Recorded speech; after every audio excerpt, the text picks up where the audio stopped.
પ્રધાનમંત્રી ફસલ વીમા યોજના ચાલો જોઈએ આ વિડીયોમાં સંપૂર્ણ વિગત। પ્રધાનમંત્રી ફસલ વીમા યોજના 2026 આ યોજનાની સંપૂર્ણ વિગત આપણે આ વિડીયોમાં જોઈશું। અરજી કેવી રીતે કરવી સંપૂર્ણ વિગત આ વિડીયોમાં જોઈશું। આપણે વિડીયો છેલ્લે સુધી સાંભળજો એટલે તમને આ યોજના વિશે સંપૂર્ણ ખ્યાલ આવે। નમસ્કાર મિત્રો, આપનું સૌનું ધ નોલેજ ગાઈડ અમારી યુટ્યુબ ચેનલમાં આપનું હાર્દિક સ્વાગત છે। આજે આપણે વાત કરીશું પ્રધાનમંત્રી ફસલ વીમા યોજના એના વિશે। આ યોજનામાં ખેડૂતોને કુદરતી આફતના કારણે પાકને થયેલા નુકસાન સામે આર્થિક સહાય આપવામાં આવે છે। આ વિડીયોમાં આપણે જોઈશું કે યોજના શું છે, કોને લાભ મળે, કેટલું પ્રીમિયમ ભરવું, અરજી ક્યાં કરવી, ડોક્યુમેન્ટ ક્યાં ક્યાં જોઈએ, નુકસાન થાય તો ક્લેમ કેવી રીતે મળે। આ વિડીયોમાં બધા પ્રશ્નોના જવાબ જે છે તે તમને મળી જશે। આ વિડીયો છેલ્લે સુધી જોજો અને તમે અમારી ચેનલ સબસ્ક્રાઇબ ન કરી હોય તો જરૂરથી કરી લેજો, જેથી તમને જે છે તે દરેક યોજનાની વિગતો તમને અપડેટ તમામ યોજનાનું મળતું રહે। હવે આ પ્રધાનમંત્રી ફસલ વીમા યોજના શું છે? યોજના ભારત સરકારની મહત્વપૂર્ણ યોજના છે, જેમની શરૂઆત 2016માં કરવામાં આવી હતી। આ યોજનાનો મુખ્ય હેતુ ખેડૂતોને પાકના નુકસાન થાય એની સામે આર્થિક સુરક્ષા આપવાનો છે। જો વરસાદ ઓછો પડે કે વધુ પડે, કે વાવાઝોડું આવે કે કરા પડે, પૂર આવે અથવા કુદરતી આફતથી પાક બગડી જાય તો સરકાર ખેડૂતોને વીમા સ્વરૂપે સહાય આપે છે। આ યોજનાનો હેતુ એ છે કે કુદરતી આફતોના કારણે થયેલા પાકને નુકસાન સામે ખેડૂતોને વળતર આપવું, ખેડૂતોની આવકને સ્થિર રાખવી, ખેડૂતોની નવી ટેકનોલોજી અપનાવવા પ્રોત્સાહન આપવું, કૃષિ ક્ષેત્રનો વિકાસ જાળવી રાખવો। આ યોજનાનો લાભ કોણ લઈ શકે? આ યોજના હેઠળ ગુજરાતના તમામ ખેડૂતો અરજી કરી શકે। જે ખેડૂતો નોટિફાઈડ વિસ્તારમાં એટલે કે નોટિફાઈડ પાકનું વાવેતર કરે છે તે લાભ માટે આ પાત્ર છે। આમાં ખેડૂત, ખાતેદાર, ભાગીદાર ખેડૂત, ભાડે ખેતી કરતા કેટલાક પાત્ર ખેડૂતો પણ નિયમ મુજબ આ પ્રધાનમંત્રી ફસલ વીમા યોજનાનો લાભ લઈ શકે છે। ખેડૂતોને કેટલું પ્રીમિયમ ભરવું પડે? આ યોજનામાં સમગ્ર પ્રીમિયમ ખેડૂતને ભરવાનું હોતું નથી।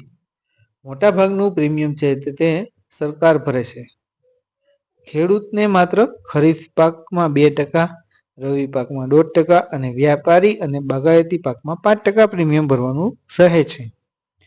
બાકીની રકમ કેન્દ્ર સરકાર અને રાજ્ય સરકાર ભરે છે। એટલે કે ખૂબ જ ઓછી રકમમાં ખેડૂતને લાખો રૂપિયાનું વીમાનું કવર મળે છે। અરજી કેવી રીતે કરવી? અરજી બે રીતે થઈ શકે। એક, આઈ ખેડૂત પોર્ટલ ઉપર ઓનલાઈન અરજી થાય, બેંક, સહકારી મંડળી અથવા કોમન સર્વિસ સેન્ટર દ્વારા પણ અરજી થઈ શકે છે। અરજી કર્યા પછી પ્રીમિયમ ભરવું જરૂરી છે અને સમયસર અરજી કરશો તો જ આ પ્રધાનમંત્રી ફસલ વીમા યોજનાનો લાભ મળી રહેશે।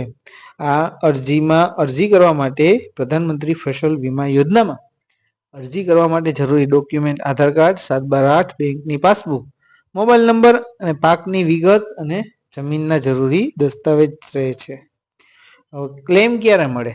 તો જો પૂર અથવા વાવાઝોડું, કરાવાળો વરસાદ, સાદા દુષ્કાળ, આફત, કુદરતી અથવા અન્ય નોટિફાઈડ કારણોથી પાકને નુકસાન થાય અને સર્વે થયા પછી ખેડૂતના ખાતામાં સીધી સહાય જમા કરવામાં આવે છે। અરજી કરતી વખતે કઈ બાબતો આપણે ધ્યાનમાં રાખવી જોઈએ? સમય મર્યાદામાં અરજી કરી લેવી, સાચો પાક પસંદ કરવો, સાચી જમીનની વિગતો આપવી, બેંક એકાઉન્ટ આધાર કાર્ડ સાથે લિંક હોવું જોઈએ, મોબાઈલ નંબર જે છે તે ચાલુ નંબર આપવાનો।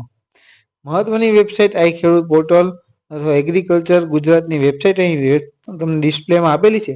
વેબસાઇટ ઉપર જઈ તમે વધુ વિગત એમાંથી જાણી શકો છો।